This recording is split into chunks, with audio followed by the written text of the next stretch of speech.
assessment of COVID-19 patients. And the idea is to simplify the guidelines, so we have a 2-page document that can act as a guideline, but also as a checklist.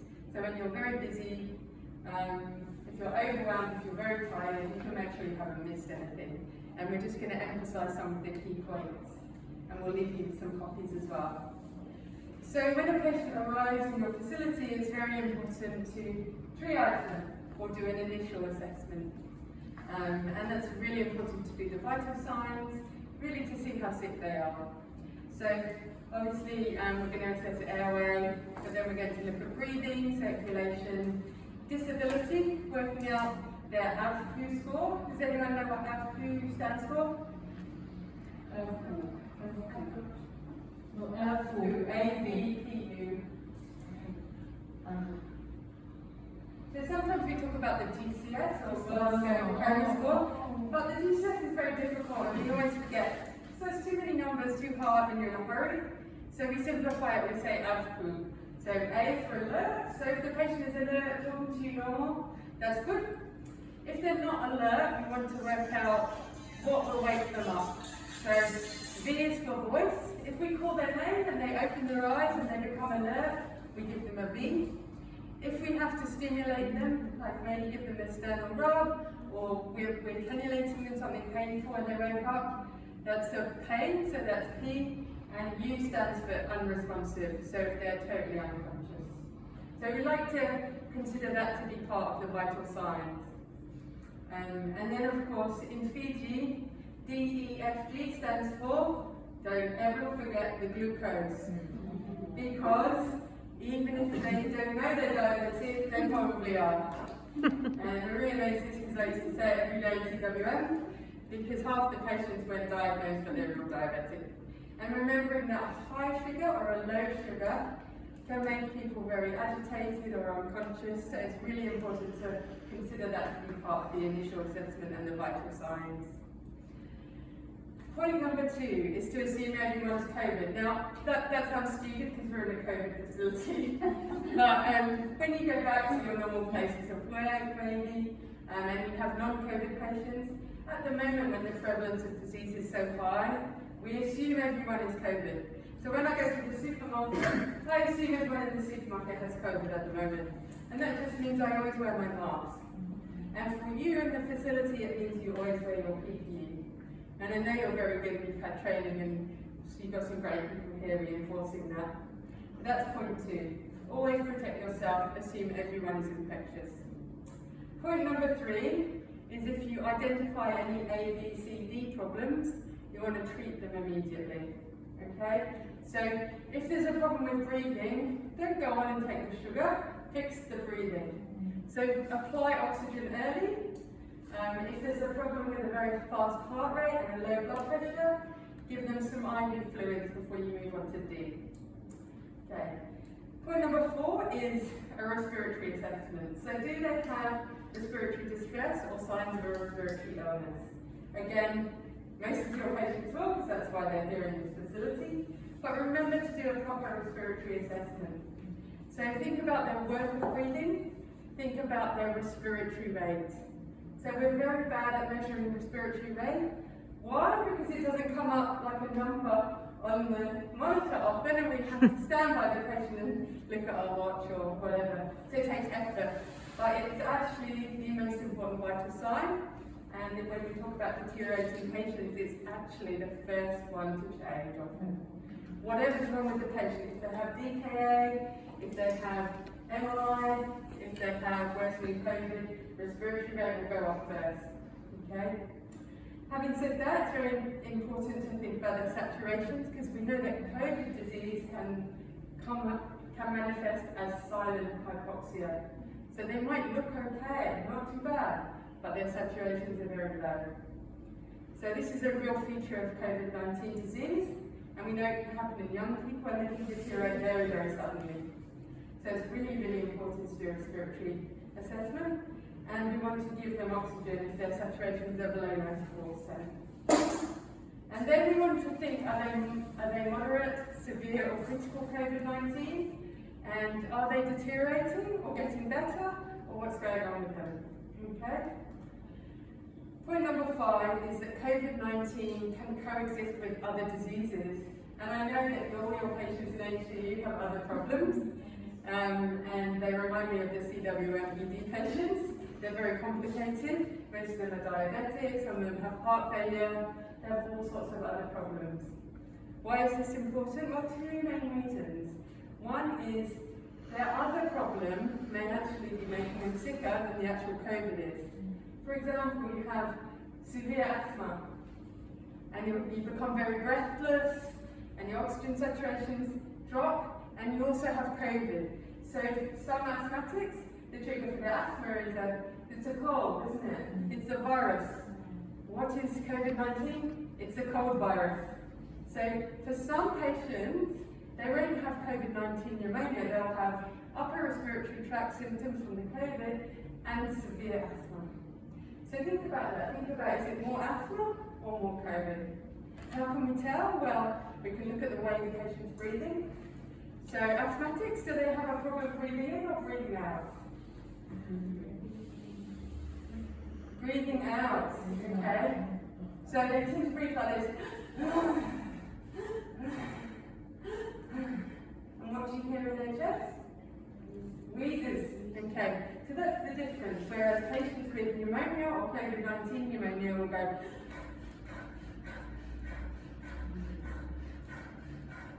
okay, so they don't have a long expiratory phase and they don't have wheeze, usually. Okay, so it's really important to treat their other illnesses. And then it's important because you want to think about the risk of deterioration. And we know that certain comorbidities are associated with the risk of deterioration of COVID-19. And those are your typical NCDs you see all the time: diabetes, hypertension, ischemic heart disease, and then you've got your chronic lung disease, you've got your chronic kidney disease, and then you've got your cancer, and you've got other things that suppress your immunity. And then of course age. So older patients, particularly patients over 50, they're at higher risk of deterioration. Lost one already. I made it cough. Okay, now point number 7 I think is very important, because a lot of the guidelines tell us to be careful with fluids in COVID-19. But the other thing is we need to make sure they're not dehydrated. So I'm glad we've got some paediatric nurses in here, because I think we do this very well for babies. When we talk about babies, we talk about what has their intake been like, how much milk have they had, how many bottles, and how many wet nappies have they had. So we try and assess their degree of dehydration, and we should be doing that with our adults with COVID-19. So for example, if they've been sick for 7 days at home, not eating and drinking bedbound, because they're so lethargic, they're going to be dehydrated. And so we don't want to withhold fluid because we're worried about the lungs. Because they might survive from their lungs, but their kidneys will die, and then they will die. So they found that a bit in CWM, that some of the patients are just very dehydrated, and so they go into multi-organ failure. So we should think about asking them, how much did you have to drink yesterday? How much did you have today? When did you last pass any urine? Okay? Very simple questions, just like we ask about babies. And then we get encouraged to have more oral fluids. We can give them ORS, or we can give them IV fluids. Okay, so point number 8, do they have signs of shock? Obviously you would have detected that and thought about treating it in point number 1 when you're doing the vital signs. But remember that shocked patients, so this is how severe COVID-19 might actually present. So the patient's agitated, they're hypoxic, they're low saturation, but they're also in shock. So they're tachycardic, fast heart rate, low blood pressure. What's the treatment? Very simple, oxygen and IV fluids, okay? So do these simple basic things well, and it will go a long way to saving your patients. Point number 9 is, what does the patient want? What does the family want? So remember to have a bit of a discussion about what are their goals of care, what are their wishes? Because we know that some patients, they don't want to go to CWM, they don't want to go to intensive care. And it's really important to try and work out what are the wishes of the patients. And point number 10 is, if the patient is really deteriorating and very severely unwell, try and refer early for transfer, because we know that obviously transport service is very, very busy. So the earlier we call for help, the earlier we can get them transferred. Okay. So I'm sure all of that is not new to you, but I think this could be quite a good checklist. Just to make sure that you've thought about all of those points. Now we've made this sort of bit into a beautiful coloured chart, and Jason's going to go through I'm that. not a flow chart king or queen, as in with baby sister. Also too, I mean, we're going to a lot of close health centres as well, so we're trying to get continuity of care for patients before they will come to FEMAT as well. So part of that continuity was to formulate this flowchart. The flowchart is based on your own national guidelines, okay? They're not something that we've made up, it's actually from your national guidelines. So what I've done is divided it up into criteria for moderate, severe and critical. So we'll look at the definition and criteria for moderate and the treatment that's being done or that can be done. So under your guidelines, a moderate COVID presentation is somebody with dyspnea, so they've got some shortness of breath. They've got a rest rate of 24 and above breaths per minute, and their O2 sats equal to or less than 94%. So that's what's considered as a moderate criteria under Fiji guidelines. So the treatment for that, what are we going to do with somebody who's got short of breath and low O2 sats are below 94? So it's on the flowchart. What's that? Yep. So some O2 via the nasal prongs, and we just deliver it. You guys have got your oxygen concentrators. Yeah. So they go, 1 to 5 litres, maybe 6 litres, so 1 to 4 to 5 litres via the nasal prongs. Yep. Pretty easy. Hopefully we observe them, and hopefully we've got a response to their O2 sats come up a little bit further. But we also, in your guidelines, would give them dexamethasone as well, 6 milligrams. What kind of dexa do you have here? What kind of formula? 6 milligrams. 6 milligrams? No. Do you have oral dexa by any chance? I just IV. Okay, yeah. So also you can take it orally as well, so there's no harm in, particularly at a moderate stage. They can just have oral dexa, they don't necessarily need IV or IM dexa. I've also got general principles of care, and this is also for the health centres as well. If they don't have dexa, they can have hydrochloride, 50 milligrams IV 6 hourly, and also some oral pred at 50 milligrams daily from your guidelines. So that's the moderate COVID. Now we're going to look at severe COVID and the criteria for that. So O2 sats less than 90%, rest rate greater than 30 breaths per minute, and severe signs of respiratory distress. So imagine trying to breathe, a rest rate greater than 30 per minute, so it's one breath per 2 seconds or even more. What's going to happen when you're breathing so fast like that? After 2 days of doing that, you're going to get very tired, aren't you? And deteriorate. What we want to do is try and prevent that. So what we want to do for these people is that we want to start doing different types of supplementary oxygen, not just the nasal prongs. So how would you increase their oxygen delivery? Yeah. Using Hudson mask? Yeah, using Hudson mask. And what flow of oxygen would we use for the Hudson mask? Yeah, high flow. 5, 6 litres up to 15 litres, absolutely no problems at all. So what happens if you take the nasal prongs off and you put the Hudson mask on? You want to reassess again, but their O2 sats still aren't getting up to what we want them to be. What would you do then? A non-rebreather mask. Yep. So you pop on a non-rebreather mask, and remember the non-rebreather mask, you've got the actual mask itself and the reservoir. It's got a one-way valve just in between. Just pop your finger on the one-way valve and blow up the reservoir first of all with O2, so they get 100% oxygen straight up. Yep. What happens if you put on the rebreather mask and they still don't get the O2 sats that you want? What would you do then? Change positioning, all right. Definitely, well done. But what we can also do is what we call, on the PNG, we call it dual oxygen, and you do it here as well. You can have the nasal prongs on, at 15 litres if you've got the resources for it, as well as the rebreather mask or the Hudson mask. So you've got 2 sources of oxygen, and you will see, I've seen it, I use it in Australia as well when I can't get people's O2 stats up before they're getting transferred out, is you'll do double nasal prongs, as well as a Hudson mask or a non-rebreather mask. So you're escalating that delivery of oxygen to your patient. We've also got in treatment here too, is the dexamethasone if they haven't already had it. But like you were saying, did you say it? About positioning the patient as well. And Erica's going to go through positioning a little bit later in this session. But what would you do? I mean, we're nurses, we love to lay people flat, don't we, and take their rocks and put oxygen on. What would we do to try and reposition them to increase their... Sorry? Yeah, elevator head, so you can sit them up at least 60 to 90 degrees. The other way is what Erica's going to go through, and that's called prodding, which we're going to go through. Very effective, laying them on their front, but we're going to go through that. And then if you can't prone somebody, so you can put them on their lateral side as well, which helps expand the lungs too. But we're going to go through a session like that with them. Yeah. So that's helping to treat somebody with severe COVID. I've also got down here, and this is from your guidelines as well, is to give them some heparin. So if you've got heparin, it's 5,000 units sub-cut. Yes, it's on your guidelines. Or if you've got Plexane, there's a dose of Plexane to give. So you've got heparin here.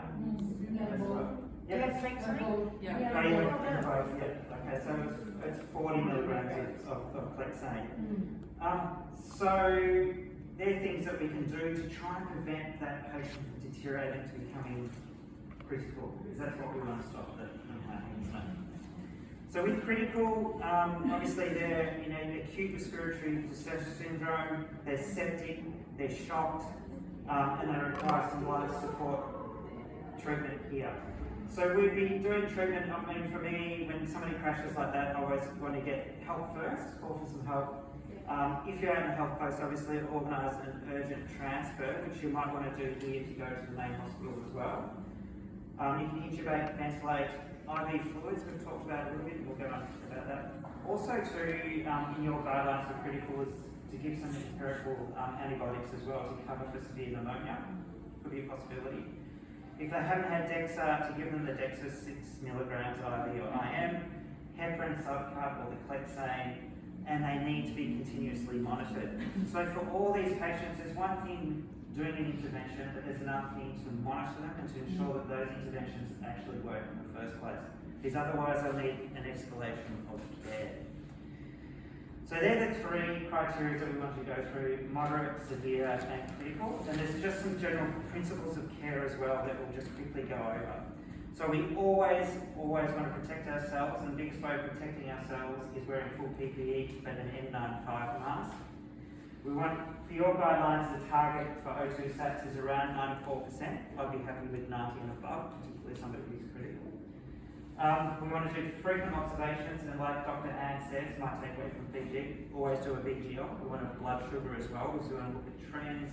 We want to make sure this patient isn't deteriorating. We want to request a transfer early, particularly if they're critical. We want to get in a line and commence some IV fluids. We want to do a risk assessment, say particularly on those moderate patients and even those severe, those risk factors that might dictate that they potentially could deteriorate. So hypertension, cardiovascular disease, diabetes, obesity, pregnancy, the list is there for you. You might want to give some IV antibiotics, dexamethasone, and there's the alternatives to dexa, hydrocortisone or PrEP. And again, the other thing that we see a lot of, and I know it's really difficult in this facility here, is treating the ongoing underlying medical issues for that patient as well. And it's getting that balance between the COVID and the usual medical issues. And like Anne was talking about too, is for these patients as well, particularly severe, and then going on to the critical, is actually discussing goals of care either for the patient directly or with the family to actually see what they want to be done. So that's that flowchart in a nutshell. Could I just ask a question? Do you intubate here, or do you wait to get them out? Do you do any intubations here? No. Okay. Just refer them straight out to here. Yeah. Okay. That's So good to know. when you come onto your shift and you see your patient, I want you to all be pilots, like you're flying a plane. And I want you to decide about every patient you're looking after, whether you're flying the plane level and the patient is maintaining their medical condition, whether the plane's going down and they're deteriorating. So when you do your vital signs, what are the trends? Is their respiratory rate going up? Is it coming down? Is it staying the same? What's happening to their oxygen sats? Going up, coming down, staying the same? Are they on more oxygen than they were yesterday? Or are they on less oxygen? So just try and get an idea, where are they in their illness? Are we flying the plane level? Are we going down? Because if we're going down, we really need to think about seeing the patient more often, doing your vital signs more often, because they could be about to go and the plane's going to crash. So we don't want any planes crashing. So if there's a little bit of a dip, you see that respiratory rate is just creeping up, you see they look very tired, maybe they're not able to eat anymore, not able to speak anymore. A little bit confused, agitated. That is the time to call for help. Yeah. Because once the plane has crashed, there's not always many survivors. We know that. Plane crashes, not good.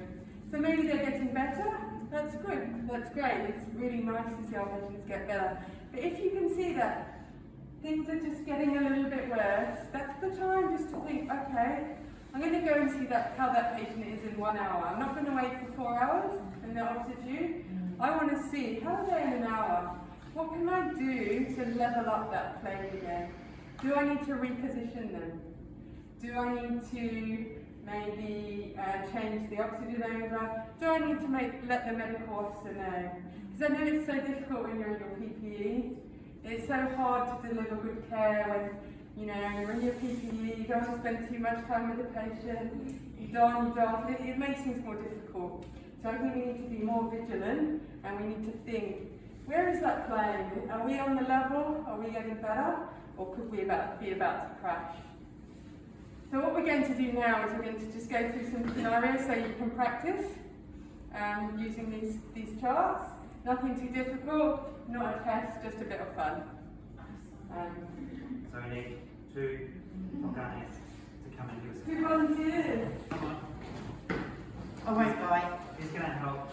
You've got a poor patient Marlene's here. going to be the patient. She's just Oh, arrived. so we're already- Yeah, Right. she's just arrived. And with the scenarios, like we do at my work sometimes, I can't remember everything. I've got my flow chart, you can review, you can no big deal. Bama Lua? Dire.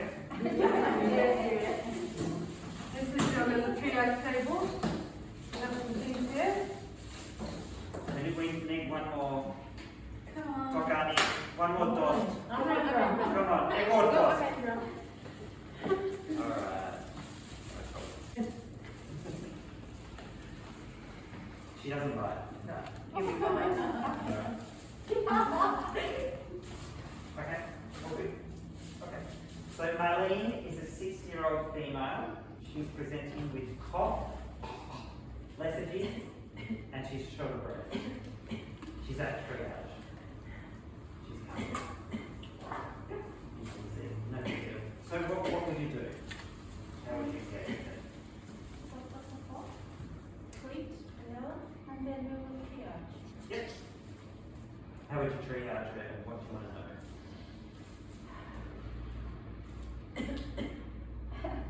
Sorry, can you just repeat? That's right. So how would you triage her? How would you assess her? What would you do at triage to assess her? Going to take you to the triage there. Patient's just arrived. Ambulance. Is your patient Marlene? Patient saturation level Yep. and patients are Yep, and I'll give them to you. No problem. So her rest rate is 28. Her O2 is 93. What else would you like to know in terms of assessment?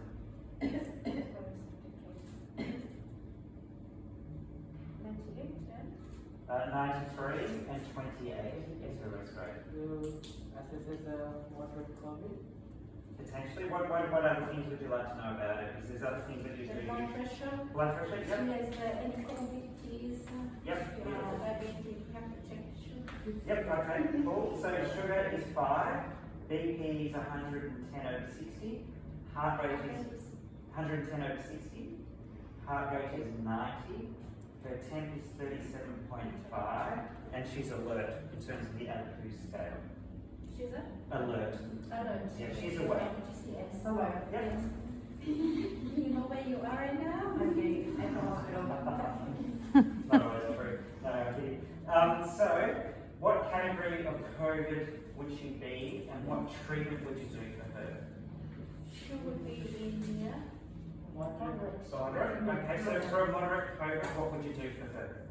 You So give how we would give oxygen. oxygen. Yep. Phobia as a problem. Is front. Excellent. Might be giving in sugar is 5. Sugar is 5. Yep. So the treatment so far you've identified is oxygen. What other treatments in the guidelines for moderate that you give her as well? Can give dexamethasone. And how much dex are we going to give her? 6 6 milligrams. milligrams. Awesome. So you've done that. So you've put the oxygen on, and you give her some IV dex. I know. Let's give her some oral dex. What other assessment are you going to do, which you started to mention before? So we will continue to monitor your oxygen situation. Yep. If the oxygen situation deteriorates, Yep. you might have to Yes, yep. and change your mask into a rebreather or as a mask. Beautiful. And what other assessment could you do to kind of see whether she's at potential for deterioration as well, in terms of her past history and all that? Her risk factors. For risk factors. Yeah. They're all listed there. Her age. Yeah, well, you guys can call it out. Just risk factors for deterioration. So age, yep. Age, so if they're over 50, Yes. what else is there? You can call it out. Obesity. Obesity. pregnant, Yep. Immunosuppression.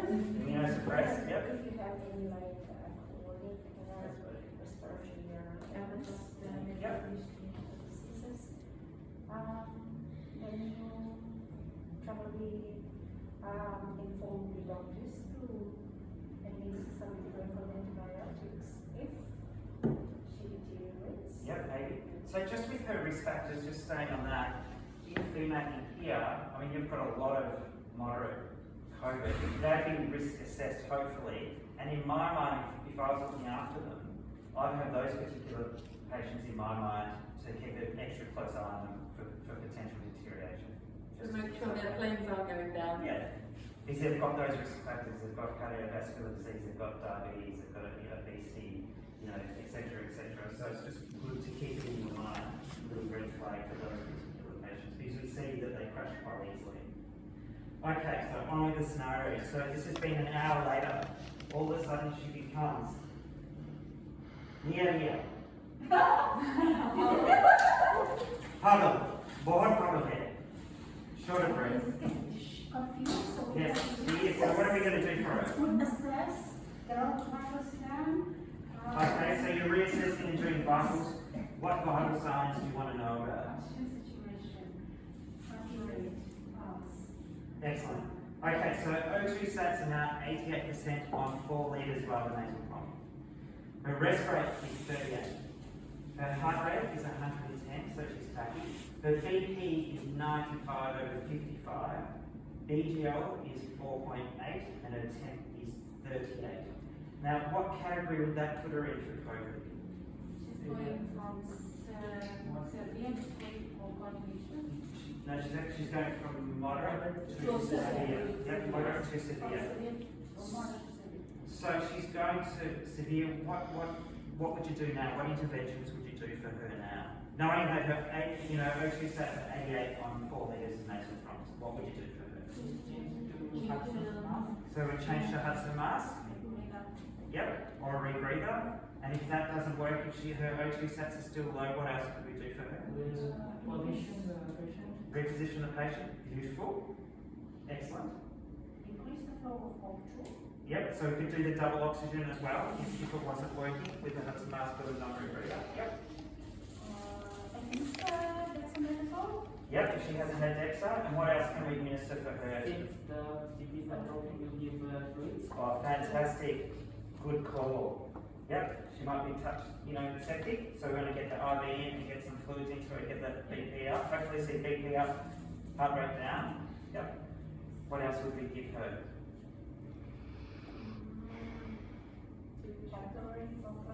Check the sugar. The sugar's around. And what did you say?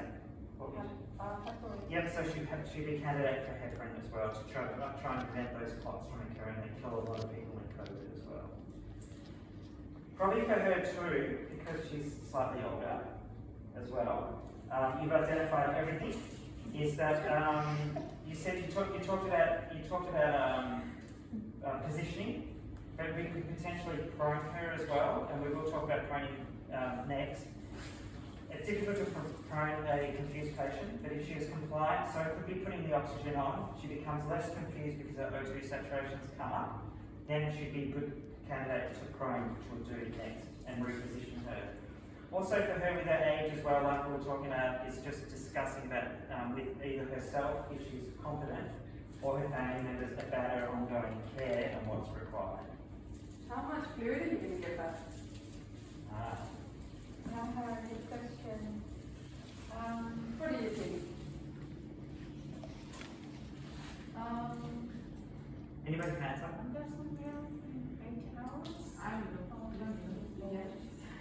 What was that?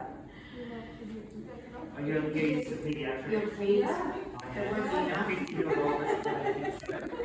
won't be enough. 1 litre bolus. Yeah. 2 litre bolus, isn't she? The plane's going down. We need to act fast. Let's give her a bolus, and then what we're going to do? Reassess. Okay? Because what is the blood pressure? 1 litre of fluid, blood pressure now 80.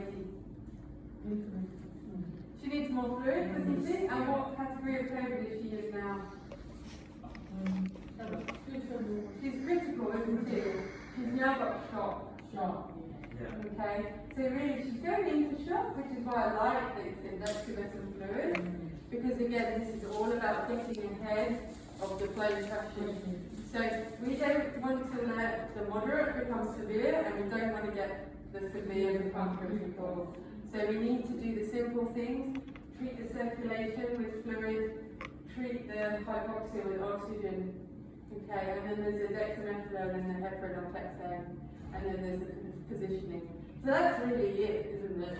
And then there's maybe we give IV antibiotics as well. But really at the moment we're dealing with a lot of COVID pneumonia rather than our usual bacterial pneumonia. So simple things done well, regular reassessment. So it's really good to say out loud, this patient is deteriorating. Okay? Then you empower yourself to ask for help.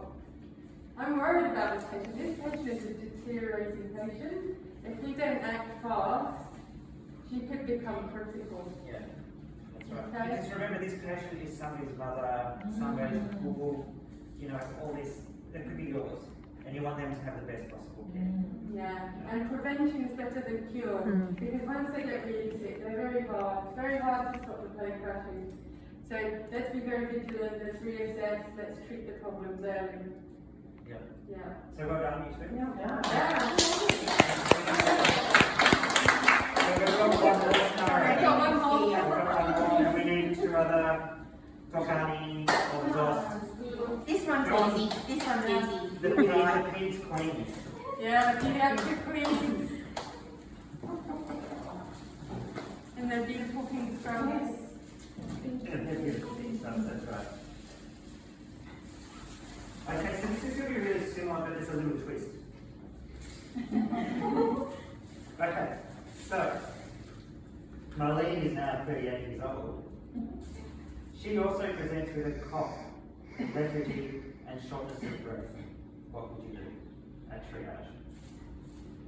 Okay, and first we'll don into our full PPE and put on our mask and 95 and then put our sanitizing and then attend to patients. Yep. So what would you like to know from, what would you do for the patient? in terms of I think the assessment? first thing I say is the RF, the respiratory rate, the saturation. Yep, alright, I will give you those. So, her rest rate is 26, her heart rate is 100, her O2 sats are 92%.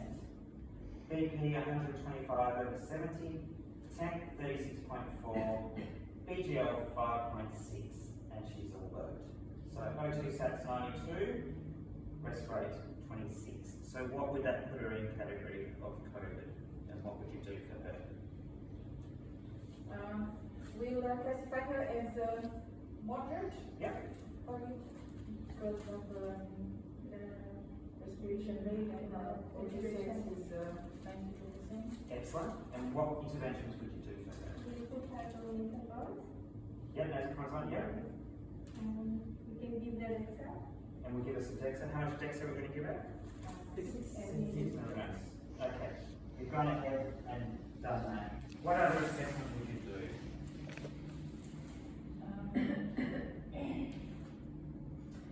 We'll do other routine living assess Yep. Blood sugar. Yep. Sugar's okay. What other questions would you ask her about?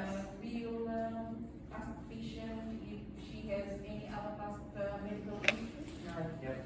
A bit of asthma somewhere, sometimes. Sometimes a bit asthma. Oh yeah, sometimes she gets asthma. Yeah. Yeah. I can go on and listen. Please go ahead. Have a listen to her chest.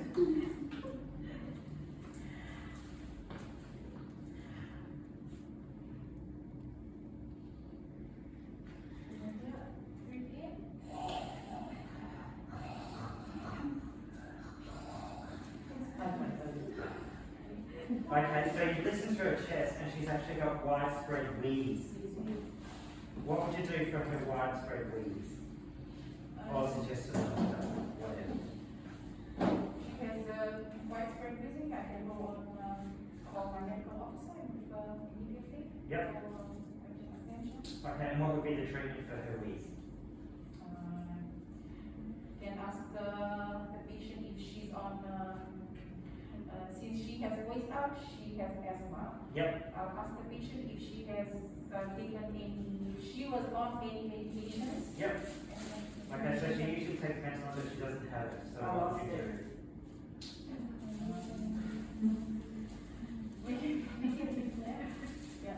Oh, yeah.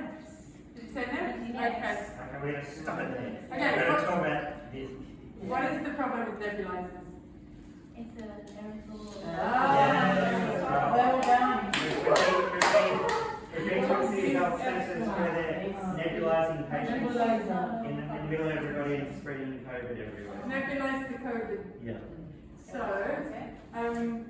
So when SARS-1 happened in Vietnam, one nebulizer, one patient, 12 healthcare workers infected. Okay, so important to think about the risk and whether there is an alternative. Any alternative to nebulizer? Puffers. How do we deliver the puffer? What do we use for the So puffer? if we just have the popper like this. Spacer. Spacer.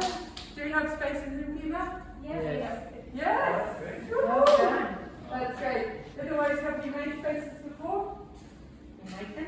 Easy peasy. This is my favourite, Fiji water. Oh, Fiji water's Fiji better. water, good bottle.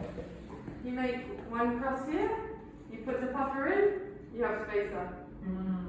And they're free, and you can make as many as you want because you've got lots of water bottles. So take it home. And occasionally you can take them home. Okay, so 3 reasons why spacers are better than nebulizers. Give me one. We just talked about it. Infection control. Infection control, okay, good. Give me the second one. It's contained. So the particle size, when you use it like this, it's smaller than the nebulizer.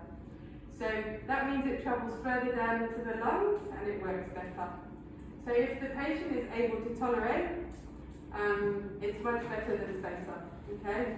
So actually, although it doesn't make the noise, it doesn't sound like it's working as well, it's actually better. And anyone think of a third reason, maybe a public health reason? Maybe a prevention reason? So it empowers the patient to look after their own disease, okay? So instead of coming to the health centre and using the asthma station, at home, they can be taught how to help themselves. And maybe before they get so bad, they can treat themselves. Okay? So good to empower the patients, good to help them to help themselves, to educate them about their asthma. So what we do, we use maybe 10 or 12 puffs for each nebulizer. So what we do in Australia, we call the hour of power.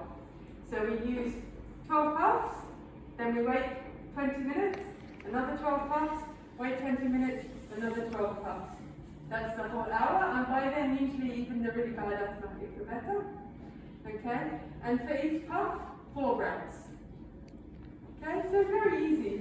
4 breaths. But each cup, 4 breaths. Yeah. Okay. Applies to pediatrics as well. Yeah, it Yes, says it yes. does. We almost never use nebulizers now, apart from the absolute life-threatening about to be intubated type asthma. Yeah. 2 puffs, 4 breaths. One puff, 4 breaths. 4 breaths. Yes. So for a child, it's usually 6 puffs. Yeah.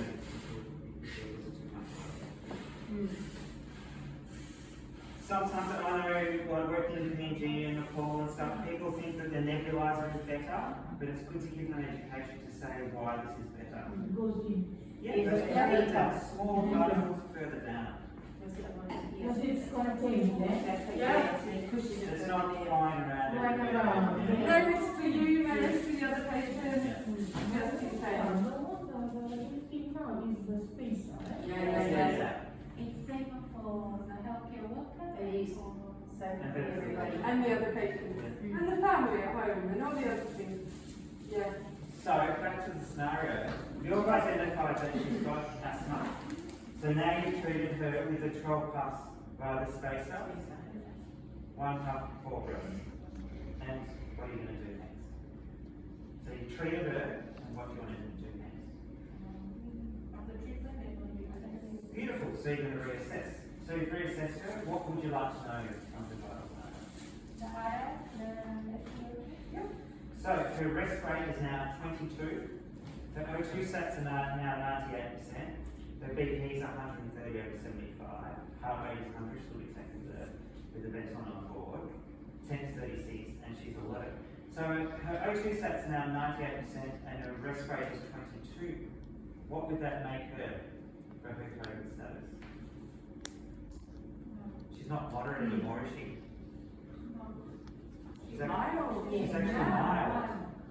So she actually presented with a combo of COVID asthma and exacerbation of asthma because of the COVID. And that's where we're trying to push the point about treating the underlying causes as well, around your underlying medical issues that are not necessarily always the COVID. Yeah, it's just trying to push that point. So she's gone from a moderate presentation. You've given her Dex, which is helped with information as well. You've treated her and now she's become a mild, and she doesn't need to be at FEMAT anymore, does she? No. I can go to the gym maybe. Yeah, she can go to the gym And she hang doesn't need out over oxygen. there.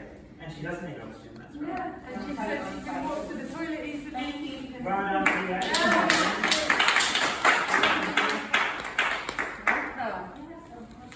All